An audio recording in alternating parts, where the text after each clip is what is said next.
Israel eases Gaza restrictions amid ceasefire efforts. Jerusalem, AP. Israel on Wednesday opened its only cargo crossing with the Gaza Strip weeks after closing it amid a surge in violence with the Islamic militant group Hamas. The reopening of the Kerem Shalom crossing came as Egypt was stepping up efforts to broker a lasting ceasefire. It was not clear if the move was part of a broader deal in the works. Defense Minister Avigdor Lieberman said that the reopening of the crossing was a clear message to residents of the Strip: quiet pays and violence doesn't pay. Kerem Shalom is the main commercial crossing between Israel and the Gaza Strip, and serves as the primary avenue for food, fuel, construction materials and aid to enter the beleaguered Palestinian territory.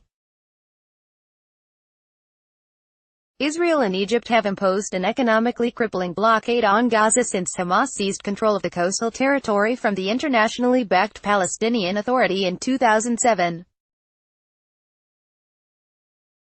Israel says the blockade is needed to contain Hamas, a militant group that seeks its destruction. While the closure has devastated Gaza's economy, it has failed to oust Hamas or loosen its grip on power. In the past month, Israel and Hamas have engaged in 3 rounds of heavy fighting, with Hamas firing dozens of rockets into Israel and the Israeli military carrying out dozens of airstrikes in Gaza. The latest fighting ended a week ago.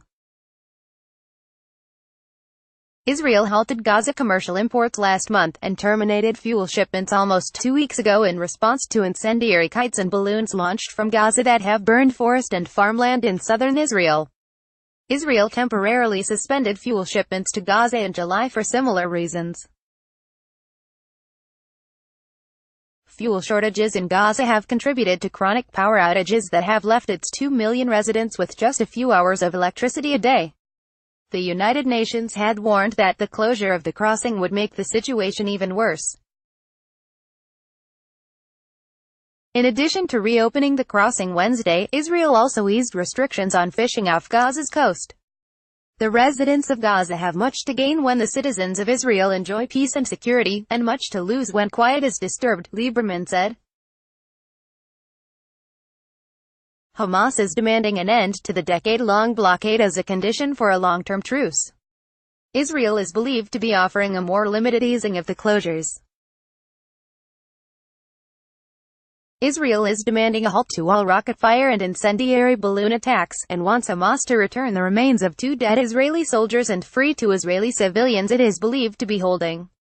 In recent months, Hamas has led regular mass protests along the border that are partly aimed at lifting the blockade. Since the protests began in March, at least 164 Palestinians have been killed by Israeli fire, including 121 protesters. During that time, a Gaza sniper killed an Israeli soldier. Israel says it is defending its border against attempts by Hamas to infiltrate and carry out attacks. But it has come under heavy international criticism over the large number of unarmed protesters who have been killed or wounded.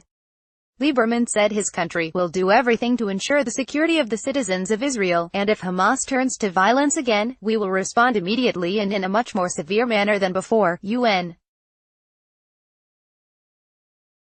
Secretary-General Antonio Guterres welcomed the reopening of the Kerem Shalom crossing and the expansion of the fishing zone off Gaza, said UN spokesman Stefan Dujarric. Guterres is encouraged to see that those concerned have responded to calls to avoid the devastating impact of yet another conflict on the civilian population in and around Gaza, he said.